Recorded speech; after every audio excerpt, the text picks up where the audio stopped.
Estamos começando mais um episódio Filha da Mãe.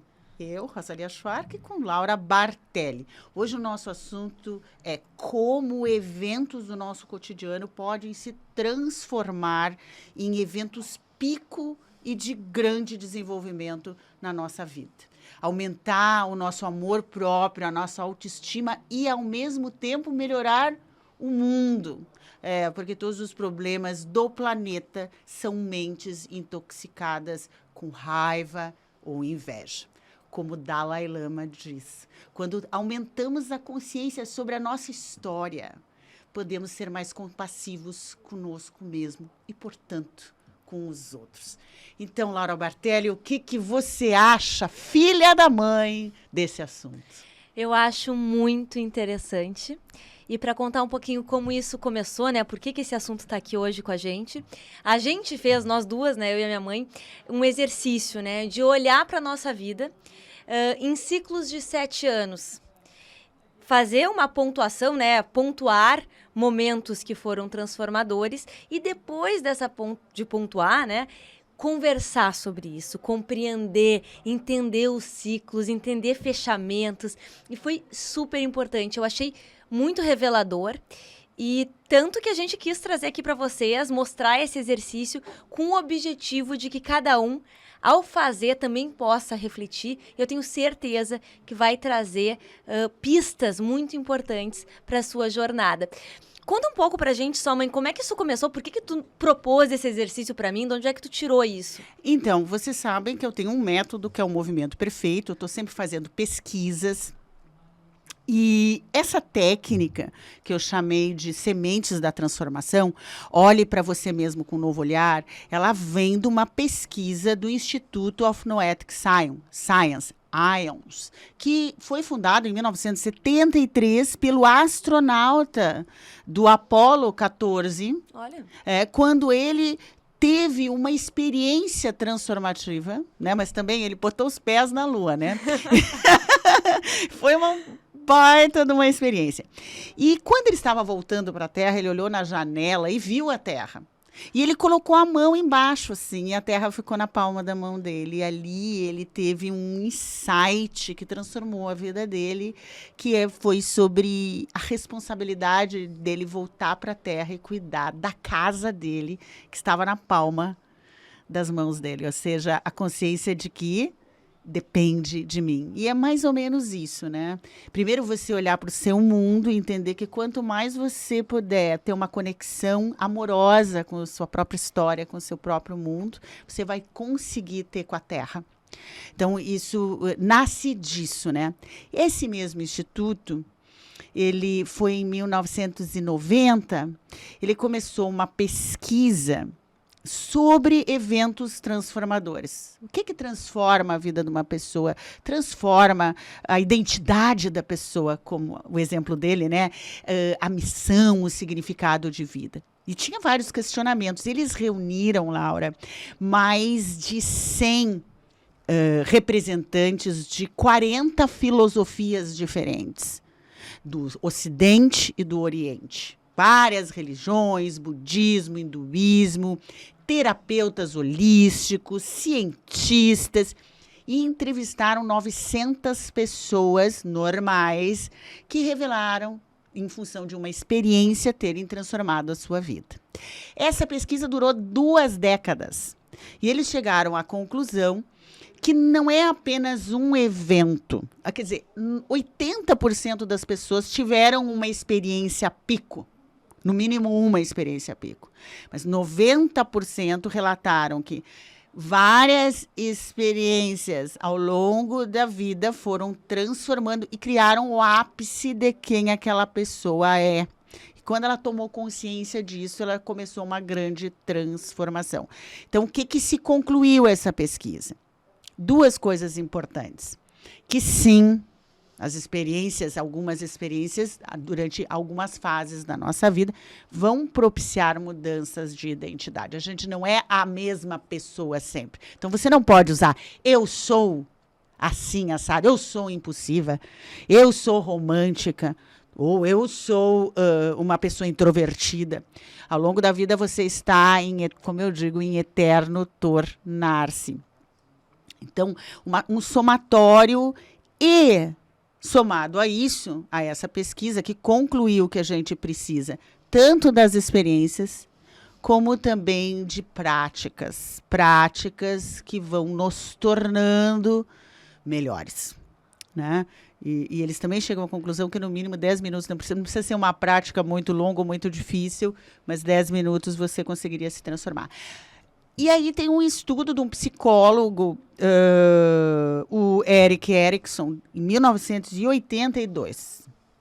Ele definiu que o processo de evolução do ser humano, o processo de crescimento, eram em 8 estágios. No 8º estágio, tu chegava no adulto velho.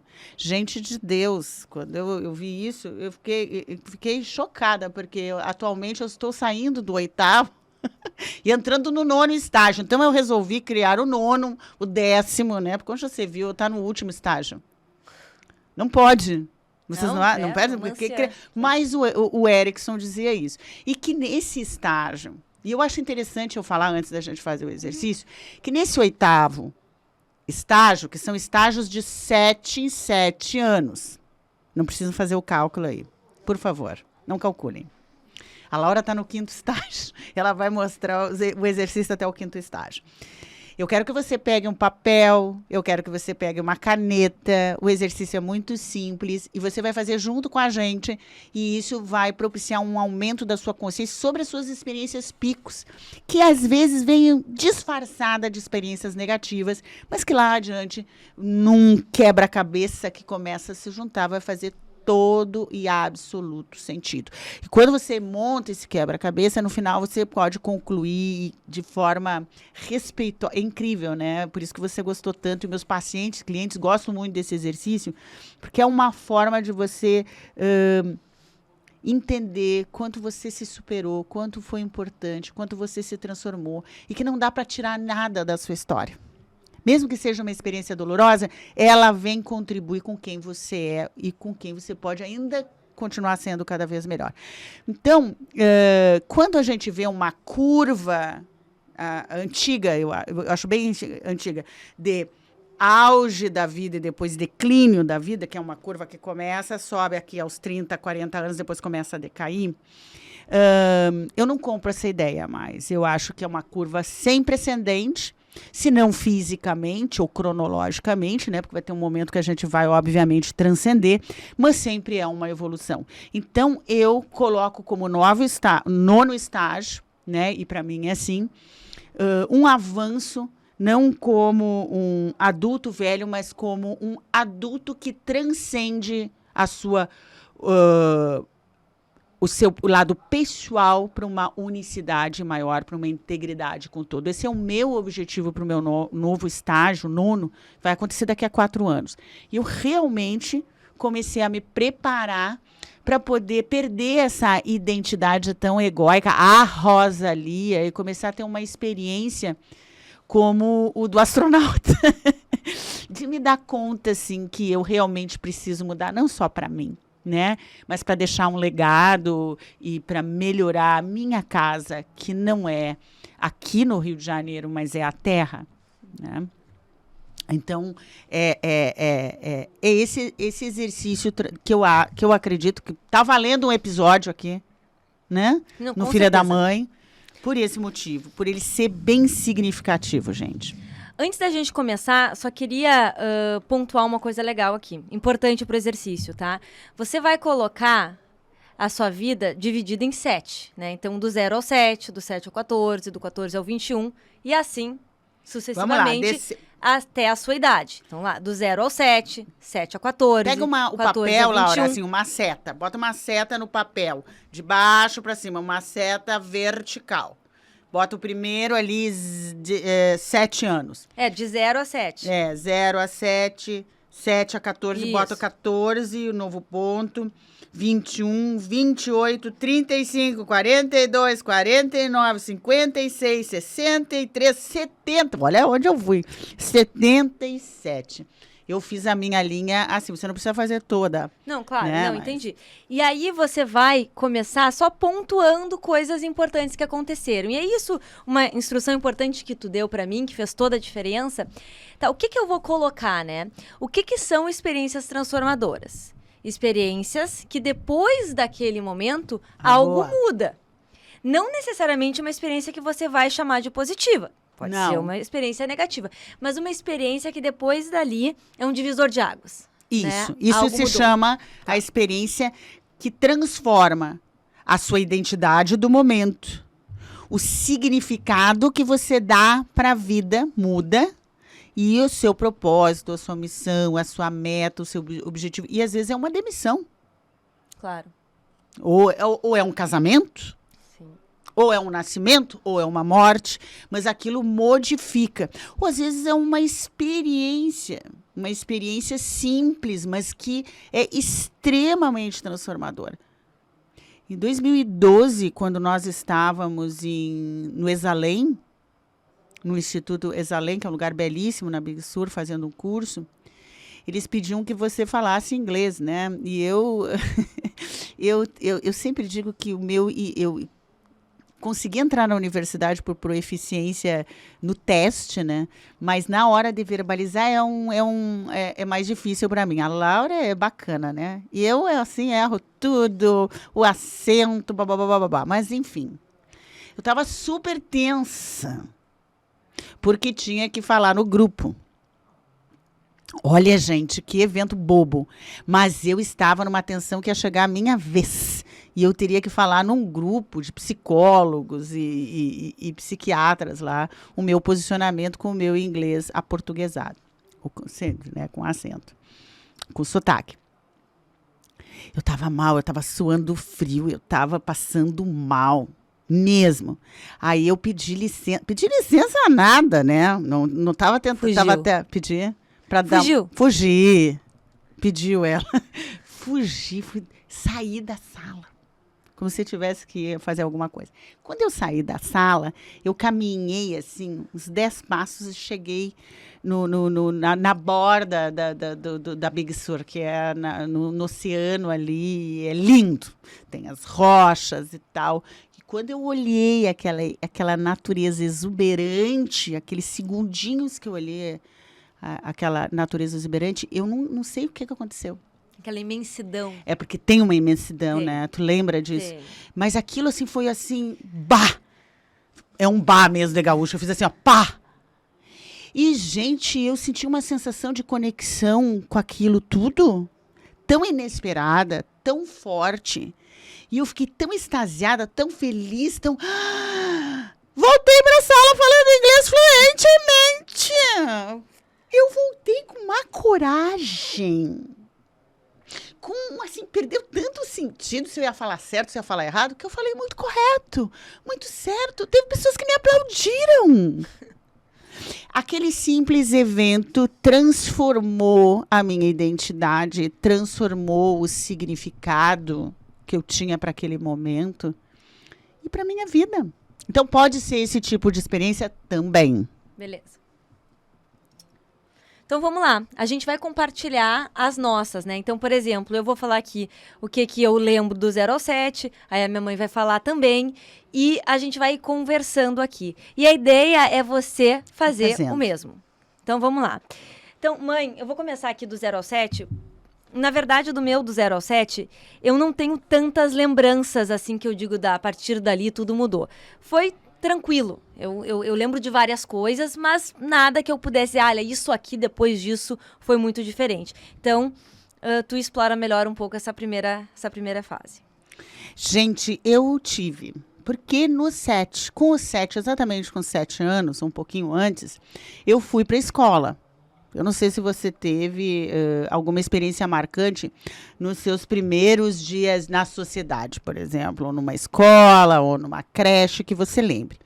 Mas eu fui para a escola, fui para o jardim de infância, e a minha irmã me levou e me largou, porque era na mesma escola que ela. Ela tinha 13 anos. Então, imagina, né? Largou aquela praguinha ali. E lá eu vi, era uma escola de freiras, que todas as outras crianças tinham as mães juntos. menos eu. Eu fiquei chocada com aquela experiência, porque eu não sabia isso, que mãe tinha que ir junto, sabe? Eu era feliz até aquele momento. Naquele momento eu digo, porque será que a minha mãe não está aqui? Por que só eu não tenho mãe? Aí eu resolvi, com a minha inteligência, esperteza, irei sumir daqui para ver se alguém, né, sente a minha falta, né? Tinha uma escadariazinha assim, eu desci a escadariazinha assim, me escondi num jardinzinho assim, atrás de um arbusto. E fiquei. O arbusto era úmido. Aquilo começou a me incomodar e começou a passar o tempo e ninguém foi atrás de mim, entendeu? E eu tive que sair daquele lugar molhado, assim, me arrumar e subir de volta aquela escadaria. Quando eu subi de volta, estava a minha irmã lá falando. A freira chamou a minha irmã estava furiosa. Queria me matar, me deu uns tabefezinhos assim na ida para casa. Mas aquilo me marcou. Aquilo me marcou. E eu conto até nos meus stand-ups, no livro é simples, eu começo contando essa história, né? Que... Aliás, eu faço essa personagem. Na peça é simples. Nós fizemos a peça É Simples do meu primeiro livro e atuou a Laura e a Rosamond, que é uma grande amiga minha, e elas fizeram essas partes do livro, né? E só que eu lembro, né? E tu tava atrás dessa samambaia enorme. Era na peça. Aí se dá conta, ninguém vai vir me buscar. Serei eu por mim mesma. É a frase. Ai, gente, eu me dei conta que eu tinha que ser eu por mim mesma mesmo. E eu comecei a reparar na minha casa como é que as coisas funcionavam, como eu tinha outros irmãos. E a minha mãe dava muita atenção para o meu irmão 2 anos mais novo do que eu. E ali eu comecei a perceber que eu não era a preferida da minha mãe. E que ela não estava nem aí para mim. E foi uma coisa que marcou a minha identidade. Tanto é que está no livro É Simples, tanto é que surgiu uma peça sobre isso, e surgiu uma afirmação que fez parte da minha vida. E faz parte até hoje. Serei eu por mim mesma. Muito bom. Bom, dos 7 aos 14, e aí lembra um pouco a tua história, mas a minha foi um pouquinho depois, foi quando tu começa a namorar o Ivan, né? Então, meus pais são separados há muito tempo, e tu começa a namorar o Ivan. E o Ivan, ele foi um padrasto excelente, assim. E eu chamava ele de pai 2. Uhum. Aquilo era carinhoso, era ótimo e tal, mas, querendo ou não, eu comecei uma comparação entre ele e o meu pai de verdade. E eu comecei a me dar conta que o meu pai, não era tão presente, não era presente como eu gostaria. Então, acho que foi a primeira experiência de as coisas não são como eu gostaria que elas fossem, em função de uma comparação. Então, começa uma fase, né, de comparação, e aí, olhando para trás, tu começa a não acessar mais o que tu acessava do teu pai. Sabe? Porque agora começa o teu filtro. E fica claro esse filtro. E ele vai durar aí um bom tempo até se transformar. Mas o filtro para acessar o meu pai, ele foi completamente manchado aí em função dessas comparações que eu comecei a fazer. E é importante você que está nos escutando, ouvindo aqui no vídeo e fazer juntos, porque essa primeira e essa segunda fase, elas são marcadas, né? Depois as nossas próximas relações serão muito marcadas por essas primeiras interpretações, esses primeiros filtros, essas primeiras definições, e a gente depois acaba carregando como crença: o meu pai não é tão bom quanto eu imaginava que fosse, comparado a esse novo parceiro da minha mãe, ou a minha mãe não me ama tanto quanto amam meus outros irmãos, e você vai e carrega isso vai influenciar, às vezes negativamente, mas essa negatividade vai te trazer muito crescimento lá na frente. Eu, aos 14 anos, a fase dos 14, né? Daí do 7 aos 14, aos 13 para os 14, eu tive a perda, o acidente, né? Da perda de um irmão de 21 anos.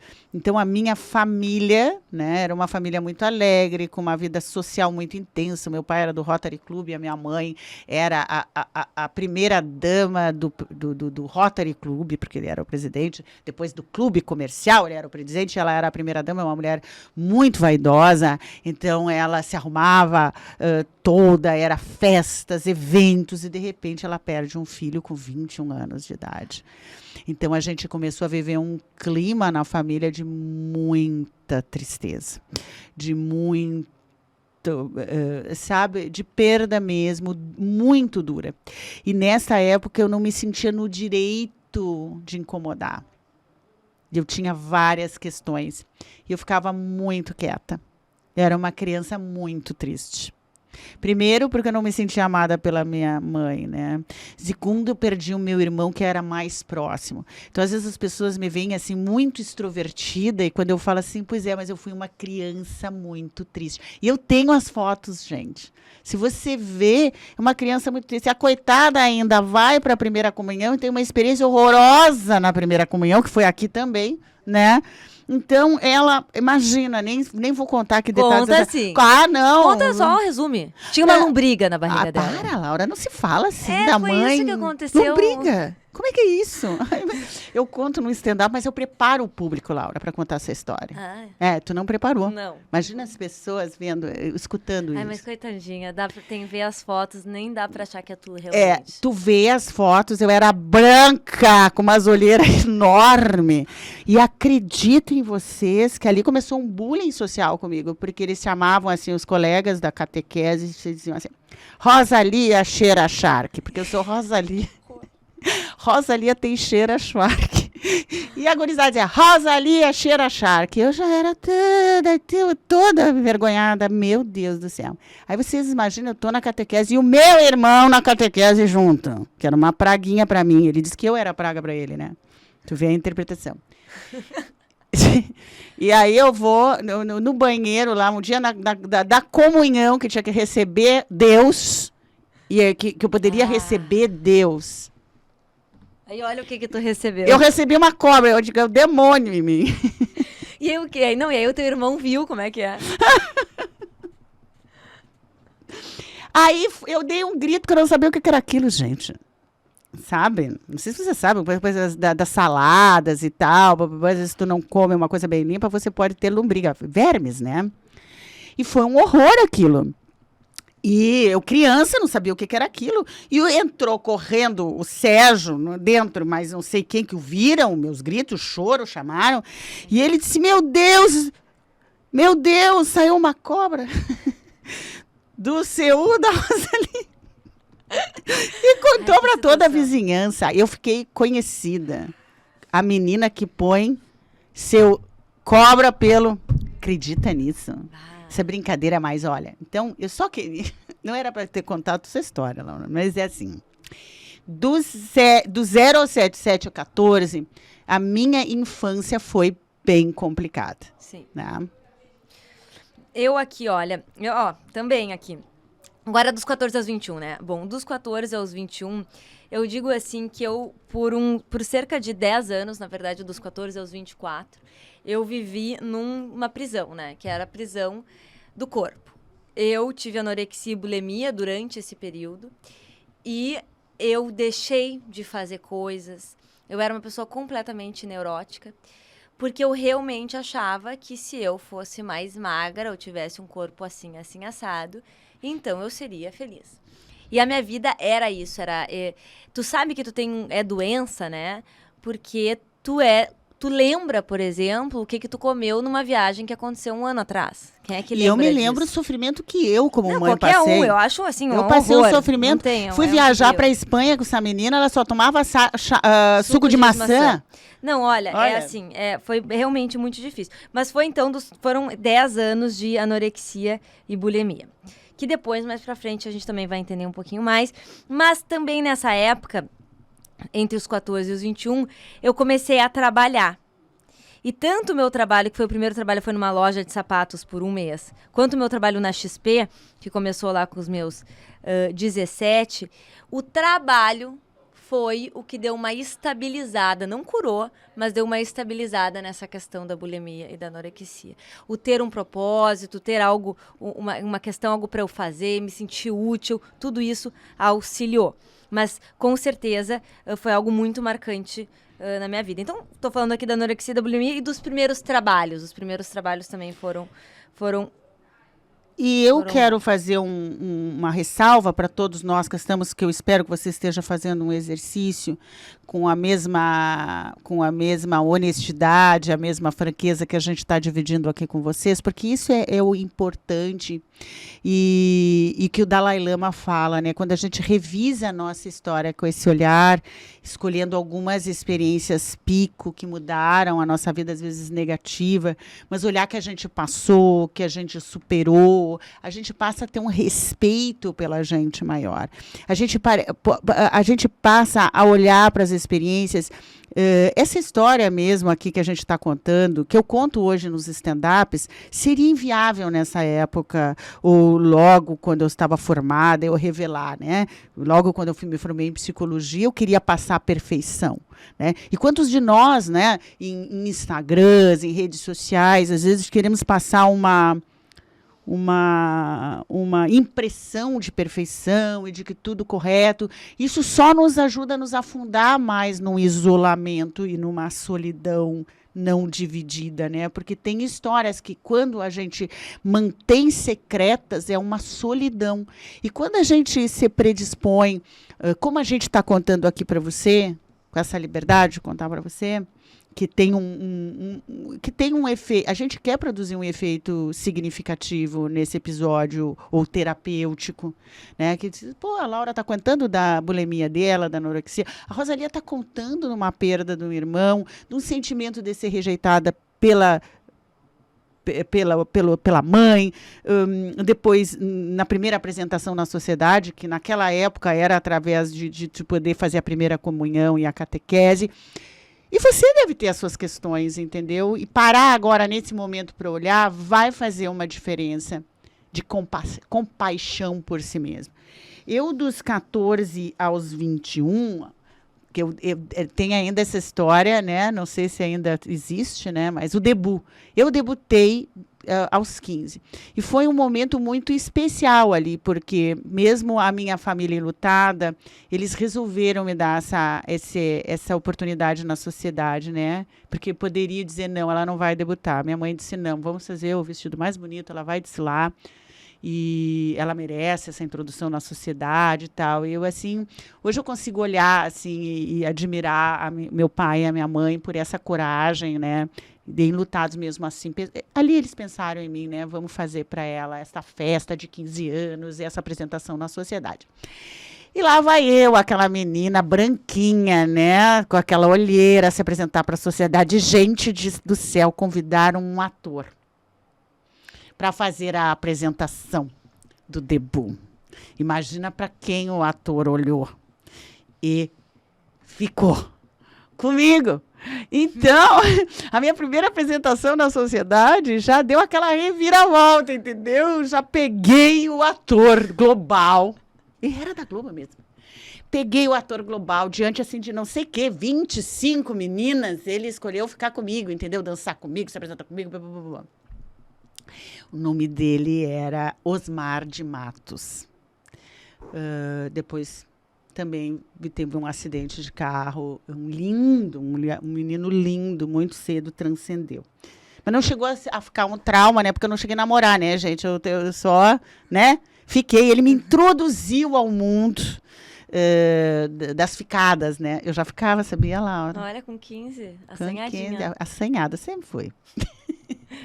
Mas então teve essa questão da sociedade, do se abrir para a sociedade e de ver que então a sociedade, se em casa tu era rejeitada, na sociedade tu foi bastante aprovada. E a gente estava conversando esses dias, que essa experiência de ser aceita pela sociedade, né? Eu me sentia muito à vontade. Porque eu vi que, assim, eu tinha passarela. Tinha passarela para desfilar na vida. Então, aquela menina que em casa não teve espaço, que não tinha espaço, porque eu era tão medonha que a minha mãe vivia me castigando. Então, eu sofria castigos consecutivos. Tu acredita que uma vez ele me mandou para a fazenda de um tio com a minha avó e eu tinha que tomar banho de caneca? Isso não, e era um horror aquilo, não tinha de castigo. Mas assim, Aí eu entro na sociedade e eu tenho esse sentimento de reconhecimento, por isso até hoje, subir num palco e com público, com muita gente, é mais fácil para mim do que o contato individual. Muito bem. Vamos lá, podemos passar para 21 ou 28? Posso falar aqui? Ah, ou tem mais agora é alguma coisa? 21, 28, vamos Bom, lá. vamos lá. Então, do 21 ao 28 tem bastante coisa aqui. Eu fui morar sozinha no Rio de Janeiro e foi quando eu levei meu primeiro pé na bunda. E isso foi super marcante, porque até então eu era aquela pessoa que tinha que sempre estar com alguém, fazendo alguma coisa. Eu era super agitada, eu já tinha tentado todos os esportes, eu já estava trabalhando. Então, tinha uma ansiedade forte, né? Que era canalizada no trabalho, mas, ao mesmo tempo, eu estava sempre em movimento. E quando eu levei... esse meu primeiro namorado, não foi o primeiro, foi o segundo, terminou comigo... me despertou isso, assim, eu tava no Rio de Janeiro, eu já morava no Rio de Janeiro, eu morava sozinha, e eu comecei a gostar da minha própria companhia. E isso é um divisor de águas porque passou a ser assim a vida inteira, né? Hoje eu adoro estar comigo, né? Nessa fase também, eu fiz o meu primeiro curso, que eu chamo, assim, de transcendental. É que, assim, o primeiro curso que me mostrou algo que... uma satisfação que não vem da matéria. Eu vou resumir assim. Eu fiz um curso da arte de viver e eu fui parar lá de paraquedas. Eu trabalhava na XP e um amigo meu me indicou o curso. Ele disse que era um curso de respiração. E como eu era uma pessoa de falar nos vídeos e fazer toda a parte de comunicação da empresa, eu achei que era um curso ligado à respiração e oratória. Eu chego no curso... e não tem nada a ver, tinha um guru, era uma coisa toda espiritual. E eu sou disponível, eu fui pro curso e comecei a sentir pela primeira vez, então, que existia uma satisfação interna que era completamente independente de qualquer coisa. E do corpo, né? Talvez ali começou a cura. Completamente independente também de como estava o meu corpo, muito bem lembrado. Muito bom.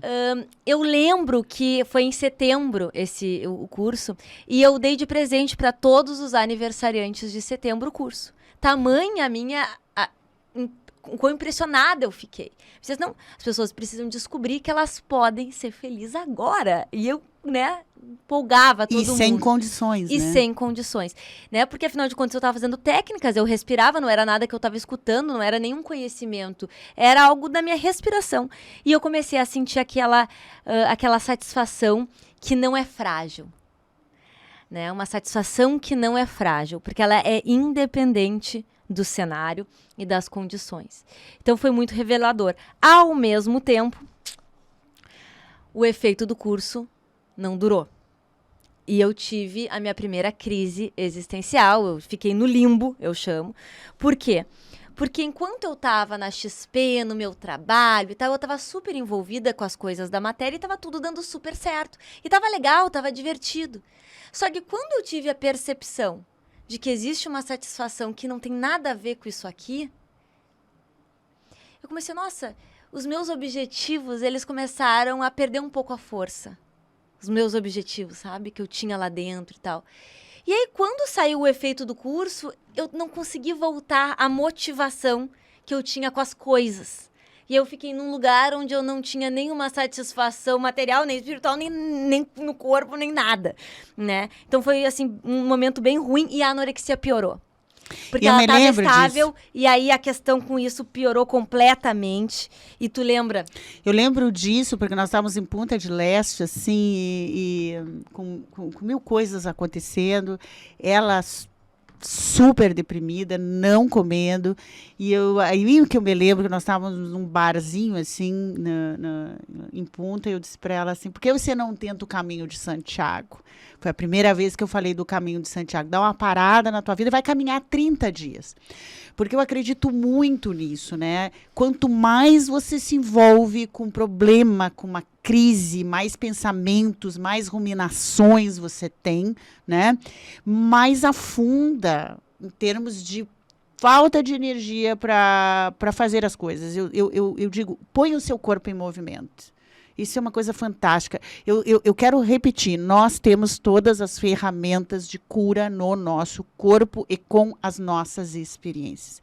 É por isso que esse exercício é tão importante, a gente está se revelando e você procurar fazer para se revelar, porque é dentro das suas próprias experiências, não é uma experiência de um guru lá fora, uma história lá fora que realmente vai mudar. É a tua experiência sobre esse guru lá fora, talvez. Sobre esse método de respiração, a tua experiência de que você é maior que o seu corpo que ela teve, é que começou uma semente de transformação. Então, busque na sua experiência as sementes de transformação.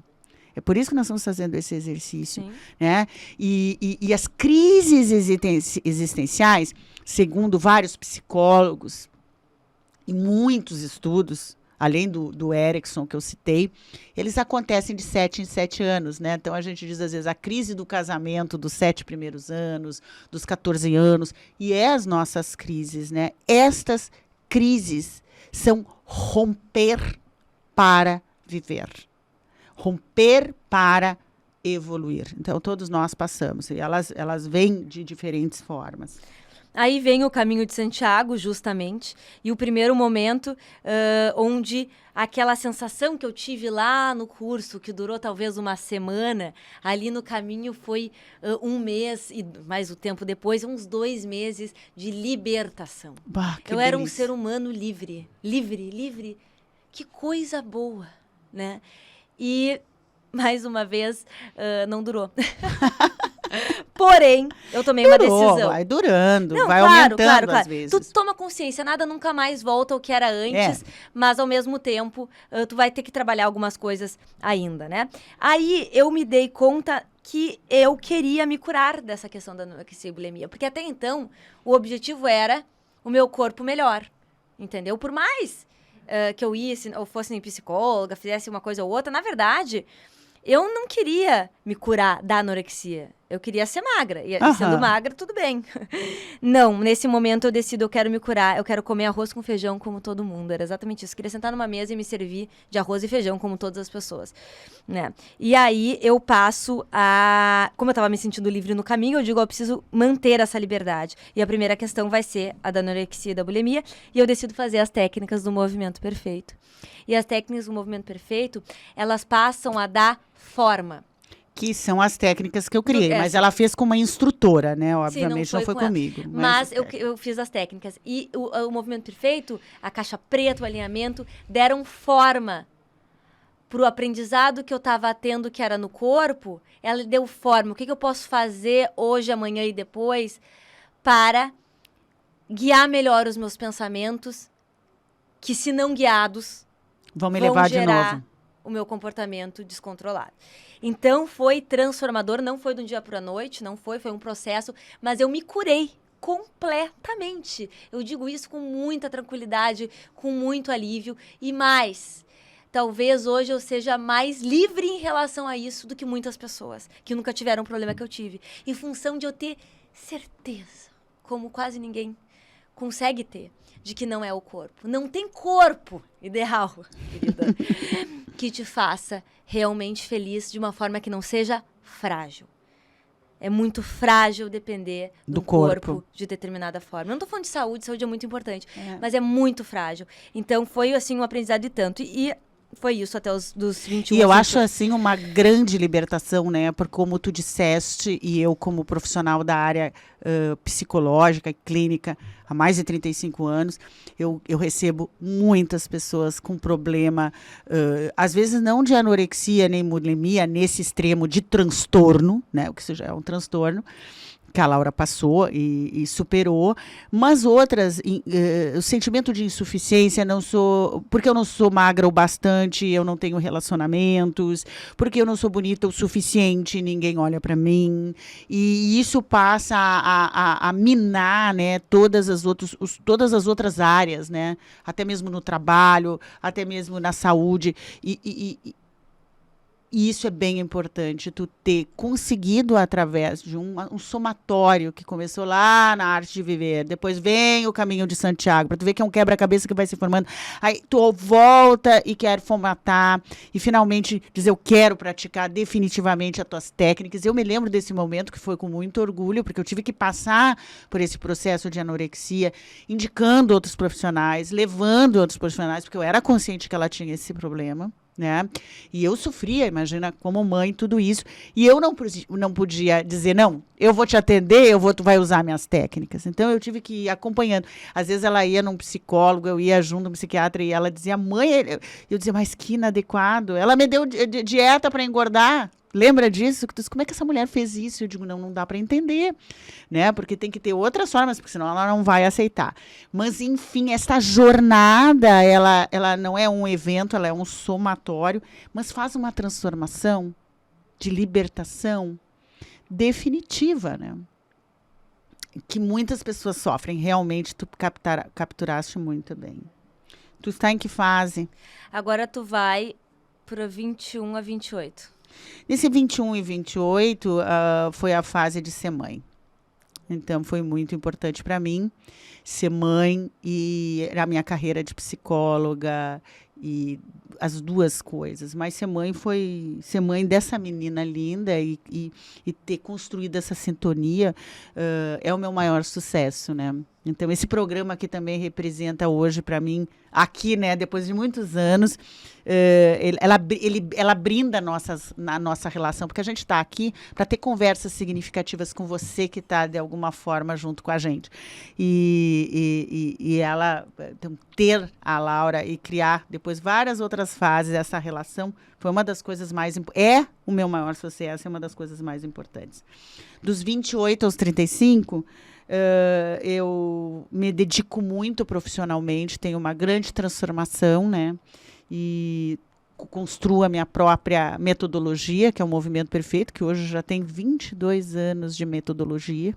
Vocês não têm ideia a quantidade de pessoas que já passou por mim. Eu não sei computar a quantidade de pessoas que se beneficiaram com esse método, o que certamente me deixa muito compassiva comigo mesmo, quando eu erro, quando eu falho. Eu me lembro que tem esse método que está por trás e que modificou a minha própria vida, né?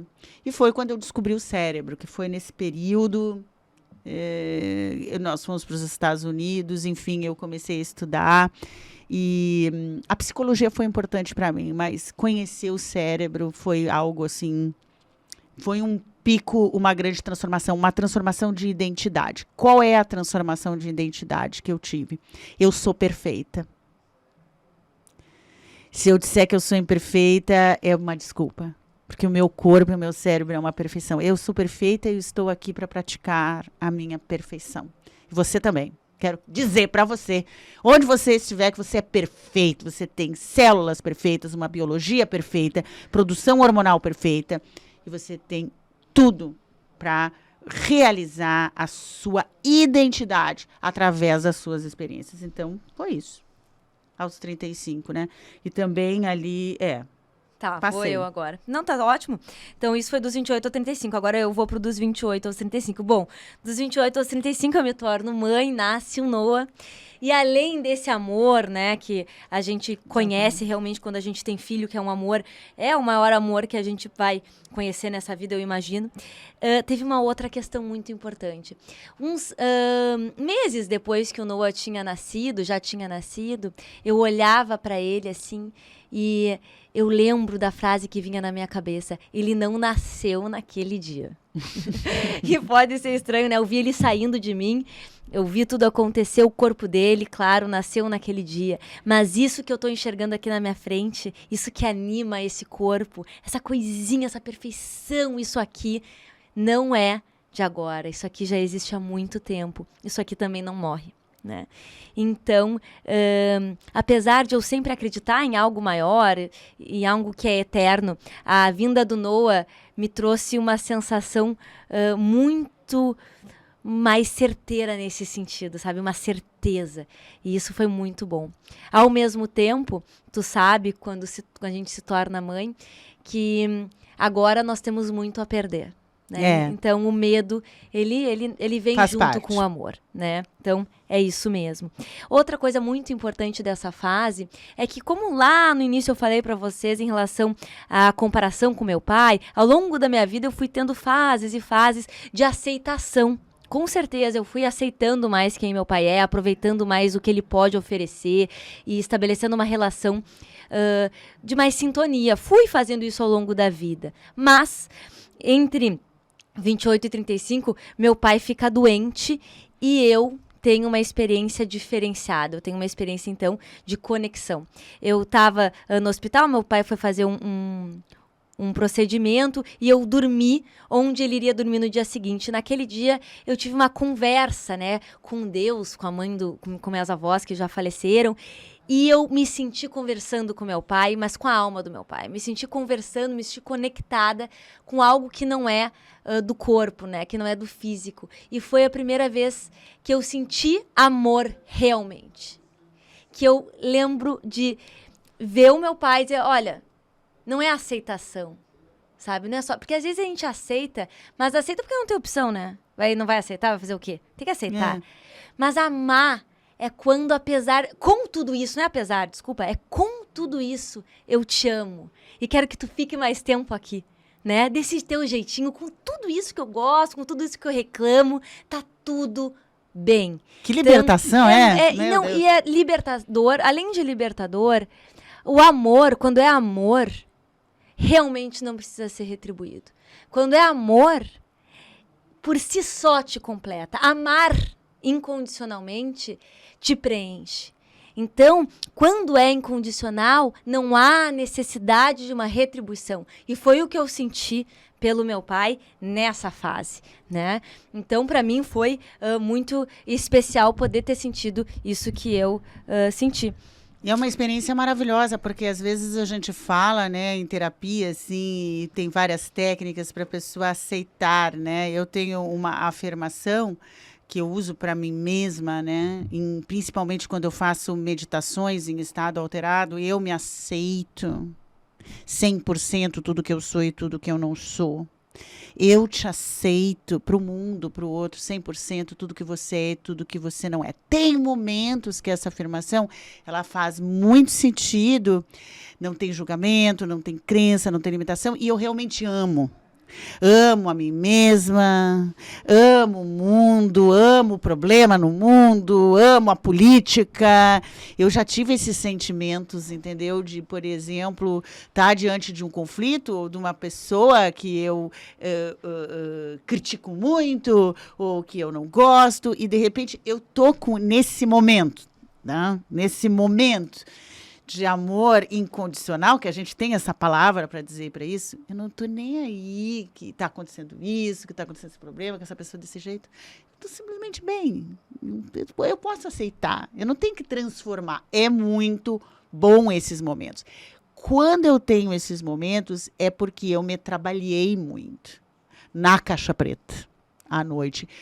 Quando eu vivo muitos problemas, eu vou lá de noite fazer a minha limpeza com a caixa preta. E às vezes eu limpo tanto, tá? Que eu renasço. Eu renasço no amor. Eu renasço na energia do amor. Isso. Que está sempre à disposição.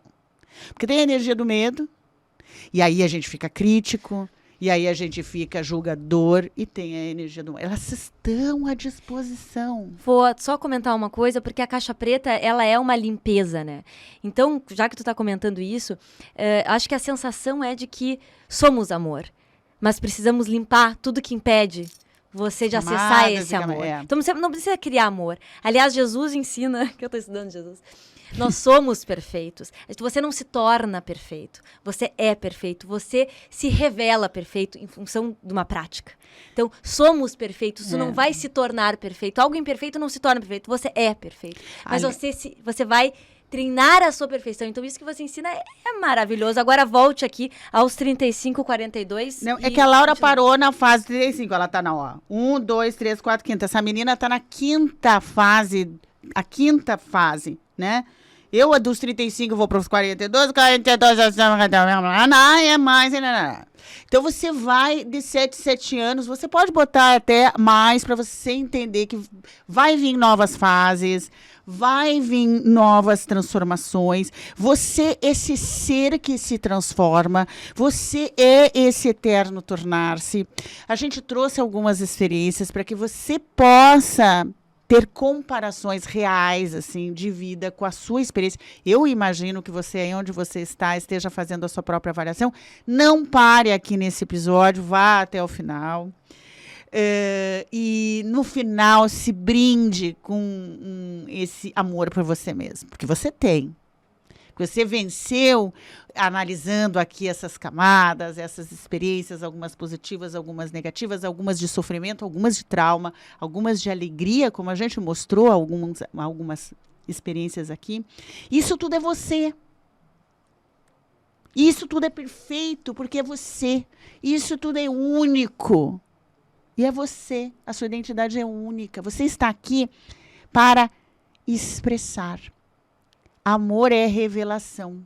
Quanto mais você se conhece, mais revela-se maravilhoso, que é o que você é. Então, eu espero que a gente tenha conseguido passar essa ideia para você através desse exercício, que seja um exercício realmente terapêutico e reflexivo, né? Que é, no fundo, né, Laura, nosso objetivo quando a gente resolveu fazer esse podcast e trazer convidados, e às vezes só nós duas, é intensificar as nossas experiências, é trazer para o nosso público que está aqui com a gente, que é das coisas simples e da nossa própria vivência que aprendemos grandes lições e nos tornamos grandes pessoas, como nascemos para ser. Que lindo, com certeza. Muito obrigada, é muito bom poder conversar, poder estar aqui contigo, mãe. Então isso me deixa muito feliz e espero que vocês também tenham curtido esse nosso encontro, refletido com a gente e continuem, né? Façam esse exercício e experimentem um pouco das transformações que podem acontecer através dele. Então até o nosso próximo episódio, né? Tchau, tchau.